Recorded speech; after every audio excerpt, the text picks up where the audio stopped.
जब ज़बरदस्त महंगाई, गरीबी, बेरोज़गारी व कमाई घटने आदि की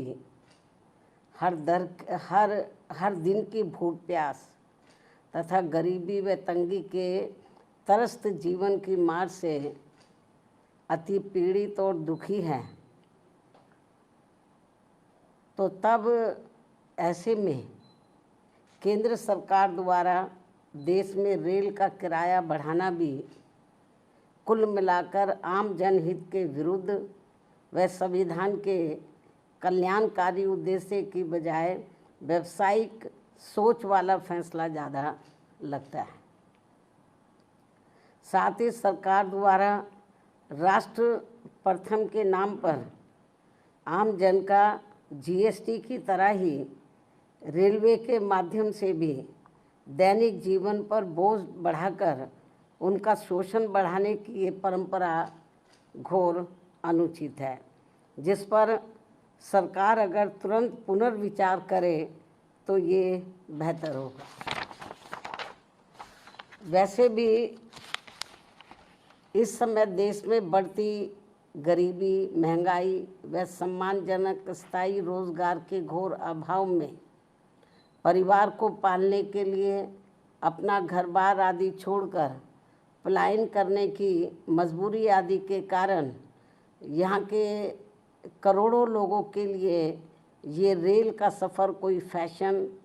आनंद व पर्यटन नहीं है, बल्कि रेल का अति कष्टदायी सफ़र ये आम ज़रूरत व मजबूरी है। बल्कि रेल का यह अति कष्टदायी सफ़र आम ज़रूरत व इनकी ये आम ज़रूरत व मजबूरी है, जिसके तहत सरकार को इनके प्रति व्यापारिक नहीं बल्कि सहानुभूति का कल्याणकारी बर्ताव जरूर करना चाहिए। ऐसी सभी की इनसे हमेशा अपेक्षा रहती है। इसलिए सरकार को केवल अपने फ़ायदे में व उससे मुट्ठी भर अमीर व संपन्न लोगों की चिंता करते रहने की बजाय देश के उन करोड़ों लोगों की समुचित चिंता करनी चाहिए जो रोज़गार के अभाव में आत्मसम्मान का जीवन जीने को तरस रहे हैं तथा परिवार का कम से कम एक वक्त पेट भरकर किसी प्रकार गुजर बसर करने के लिए सरकार की योजनाओं का थोड़ा सा लाभ लेने को मजबूर हो रहे हैं। यही कारण है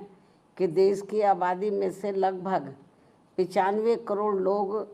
सरकार की कम से कम किसी एक सामाजिक कल्याण योजना का लाभार्थी बनने को मजबूर हुए, जिससे ऐसे लाचार व मजबूर लोगों की संख्या अब बढ़ते बढ़ते वर्तमान वर्ष सन 2025 में लगभग 64.3% तक पहुंच गई है, जबकि सन 2016 में ये संख्या करीब 22% ही थी। किंतु अंतर्राष्ट्रीय श्रम संगठन के इन आंकड़ों को भी सरकार अपनी उपलब्धि बता रही है। क्या ये उचित व शोभनीय है? जबकि सभी को ये मालूम है कि सरकारी योजनाओं का थोड़ा सा लाभ लेने के लिए ज़रूरतमंद लोगों को कितनी भागदौड़ व परेशानी झेलनी पड़ती है। इसके अलावा प्रदूषण नियंत्रण के नाम पर भी देश में आए दिन खासकर इन करोड़ों गरीब मेहनत कश एवं मध्यम वर्गीय शहरी जनता को जो इन्हें अत्यधिक शोषण व परेशानी का सामना करना पड़ रहा है, तो उस पर भी केंद्र व खासकर दिल्ली सरकार को भी उचित ध्यान देना बहुत ज़रूरी हो गया है। वास्तव में लगभग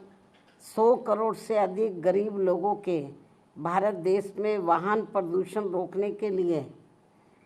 उसकी जीवन सीमा पर सख्ती से अनुपालन के अलावा और भी दूसरे बहुत सारे उपायों पर सरकार द्वारा अमल किया जाना चाहिए, जो ये बहुत ज़रूरी है, ताकि इस ट्रांसपोर्ट के उद्योग धंधे में लगे करोड़ों परिवार वालों के जीवन को और अधिक तंगी और परेशानी वाला होने से बचाया जा सके। साथ ही दिल्ली की सरकार द्वारा गरीब व दूसरे प्रदेशों से भी, खासकर यूपी, बिहार व बंगाल आदि राज्यों से रोटी रोजी के लिए पलायन करने वालों को यहाँ बिना कोई दूसरी व्यवस्था किए हुए उन्हें जिस बेरहमी से उजाड़ने का ये जन विरोधी रवैया अपनाया जा रहा है, अर्थात उनकी झुग्गी झोपड़ियों को जो तोड़ा जा रहा है जिस बेरहमी से, तो ये अति दुखद व शर्मनाक भी है।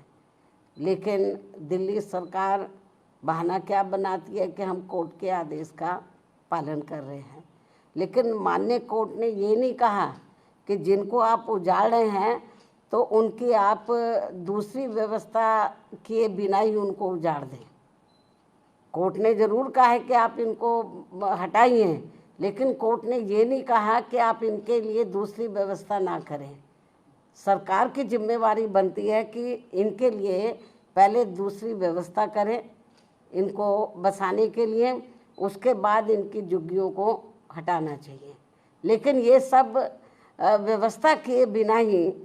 तो कोर्ट की आड़ में जो इनके साथ में अन्याय अत्याचार हो रहा, शोषण हो रहा है, तो मैं समझती हूँ ठीक नहीं है। वैसे भी दैनिक उपयोग की आवश्यक वस्तुओं पर भी जिस प्रकार से कीमतें बढ़ाई जा रही हैं, इसके अलावा दैनिक उपयोग की आवश्यक वस्तुओं पर भी जिस प्रकार से कीमतें बढ़ाई जा रही हैं, वे भी खासकर दिल्ली की जनता के लिए भारी मुसीबतें पैदा कर रही हैं। आमदनी कम व खर्च ज़्यादा से लोगों के अच्छे दिन की उम्मीदों का फिर क्या होगा, ये सामाजिक भलाई के संबंध में सोचने वाली अहम बात है। इसी क्रम में देश भर में बिजली की कमी ने भी केवल आम लोगों को ही नहीं बल्कि पूरे व्यापारी वर्ग व छोटे उद्योग धंधों को भी बुरी तरह से प्रभावित कर रखा है। दिल्ली व यूपी सहित कई और राज्यों में भी बिजली के निजीकरण का उचित लाभ किसी भी ज़रूरतमंदों को संतुष्ट नहीं कर पाना भी सरकार की नीति में ये खोट व कमियों को जग जाहिर करता है, दर्शाता है।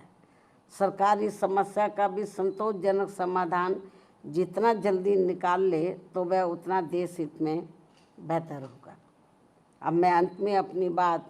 यहीं समाप्त करती हूँ। धन्यवाद। जय भीम व जय भारत।